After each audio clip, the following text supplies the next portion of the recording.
The rules of Love Street, love has conditions but he broke them. I knew something was wrong the day she brought out a notebook and said, "Before I give you my heart, there are conditions."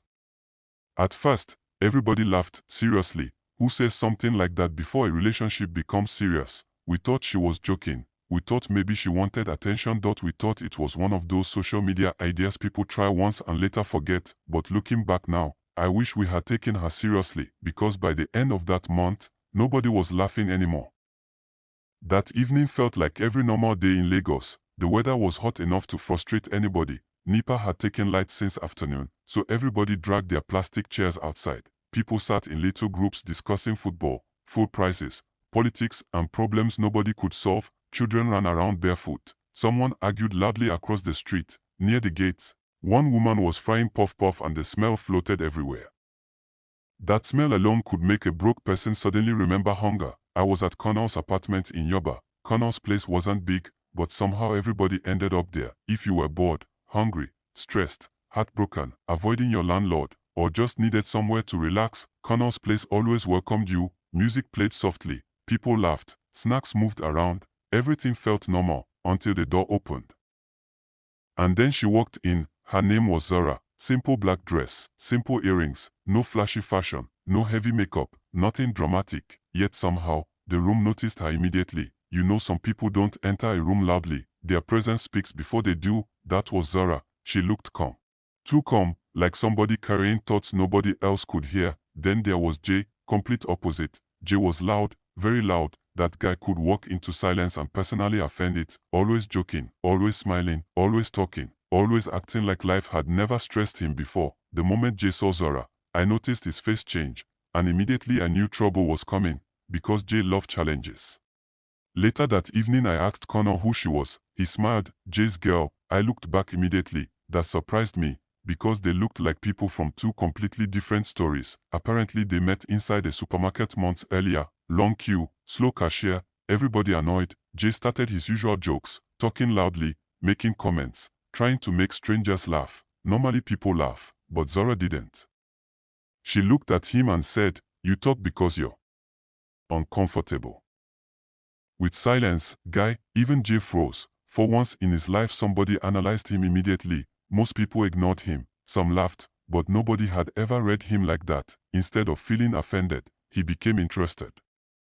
As weeks passed, they became closer, slowly, very slowly, because Zara wasn't easy. Everything with her felt intentional. But then strange things started happening. One day Jay sat beside me looking confused. He said, "Guy, this girl asked me where I see myself in 10 years. I laughed." Then he continued. "Then she asked how many times I've been heartbroken. I laughed harder." Then he looked at me seriously.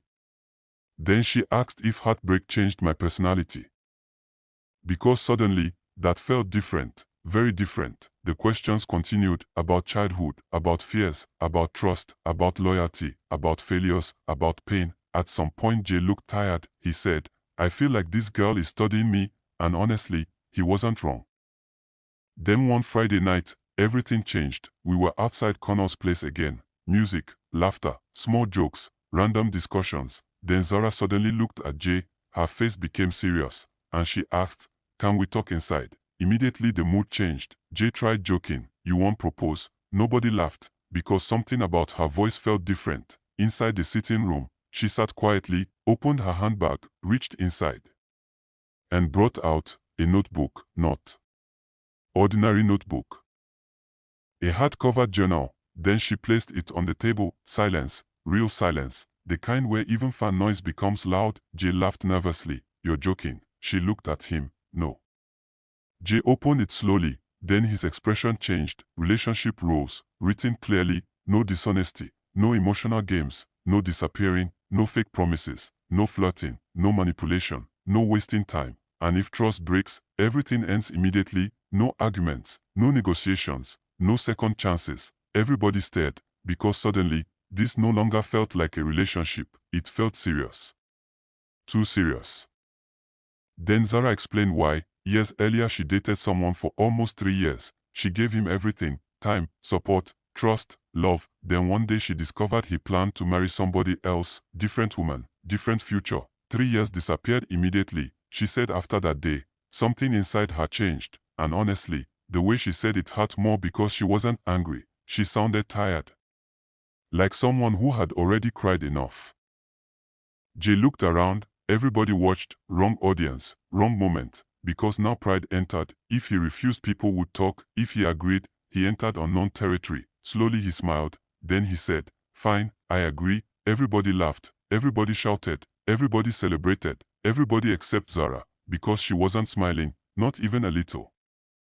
For weeks everything looked perfect. Too perfect. Jay changed. He replied messages quickly, stopped flirting, showed up on time, changed behaviors. But later he sat beside me quietly. No jokes, no laughter. Then he said, "I feel tired." He looked exhausted, not because he changed, but because he was performing, and eventually, performance gets heavy. Months later he started chatting with another girl secretly. I warned him.